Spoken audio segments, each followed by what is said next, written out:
While you may have begun financially planning for your decades-away retirement, most likely you've got smaller yet shorter-term financial goals that you'd like to save for. This can include saving for a down payment on a new car, purchasing household furniture, or maybe raising capital for a business idea. And while these goals are meant to be achieved in less time, it can maybe be a challenge since there's a limited amount of time and income to do it in. But fortunately, there are investments that can help give your savings a little boost and help you succeed in achieving your short-term goals. So to share with us some of these best investments is Rod Mercado, President and CEO of Financial Rescue LLC. Hi, Rod. Hi, Mishi. Kamusta? Welcome back to the show. I'm very excited about this episode kasi parang may medyo advanced money management to, no? It's for the would-be investors dito sa mga ka-nation natin. Oo, pero hindi sa mga big-time investors, no? Hindi to malakihan. Hindi malakihan. Pinag-uusapan natin dito, tulad ng sinabi mo sa introduction, siguro may pinaghahandaan silang pagkakagastusan, siguro wedding, no? So mga $20, $30, $50,000 na meron na siya ngayong pera at iniisip niya, saan ko ito i-invest bago ko ito gamitin 2 or 3 years from now. I see. So yun yung ating pag-uusapan ngayon. Okay. So, actually, the first question that came to mind no, is, bakit hindi mo lang pabayaan yung pera? Kasi risky yun, di ba, kung i-invest mo siya? Oh, yun.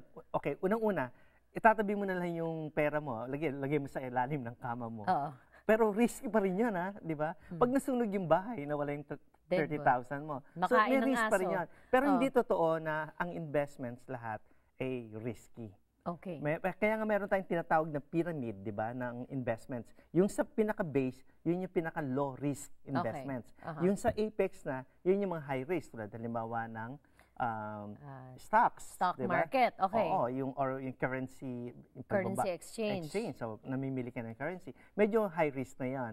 So, yung nasa ilalim, ang pag-uusapan natin ngayon, para maliit na pera, kikita kahit papaano, pero hindi mataas ang risk. Online savings, halimbawa, meron na ngayon mga tinatawag ng mga bangko ng mga walang mga branches, kaya they can afford to give you high interest rates. Halimbawa, American Express. May savings account yan, nagbibigay ng mga 3% to 4% ngayon. Magugulat ka. Yes. So maganda yan, di ba?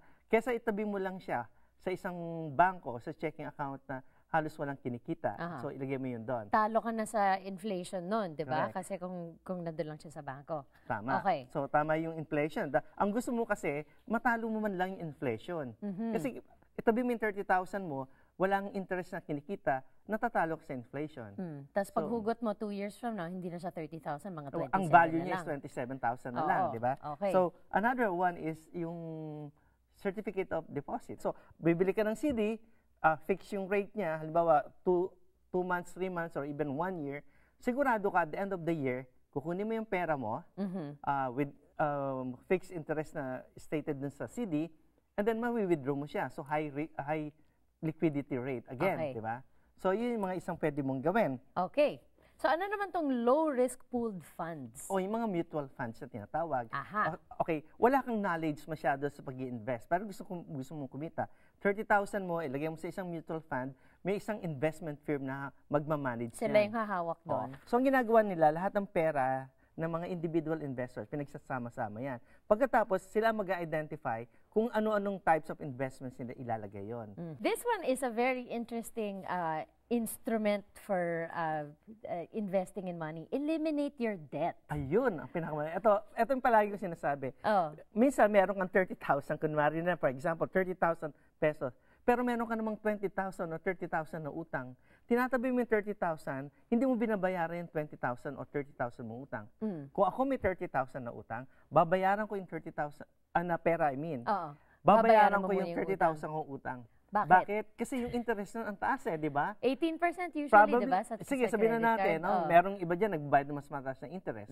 So kung 18% ang ang binabayaran mo, bayaran mo yon ng perang nasa savings mo, at lahat ng income mong darating ay halos parang in a way, kumikita ka ng 18%. Kasi hindi mo nga ginagamit na pambayad. Hindi mo pinambabayad doon sa 18%, di ba? So, ang mangyayari, yung mga future income ko, itatabi ko yun. Para pagdating ng 2 years, na kung saan meron akong gagastusin, may pera pa rin ako. May pera. At dumami pa yung pera mo. Lumaki pa yung pera mo dahil hindi ka nagbayad ng 18% doon sa utang mo. I love it. Okay, Rod, kung may mga questions pa yung ating mga investors dyan, saan kayo mahahanap? Ayan, mga kapamilya, sa ulo nyo ng number namin, 1-877-973-3287. O pumunta kayo sa aming website, financialrescuellc.com, at bisitahin din ang aming Facebook. Alright, don't go away Salamat. mga ka-nation. More serving sa Padomo when we come back.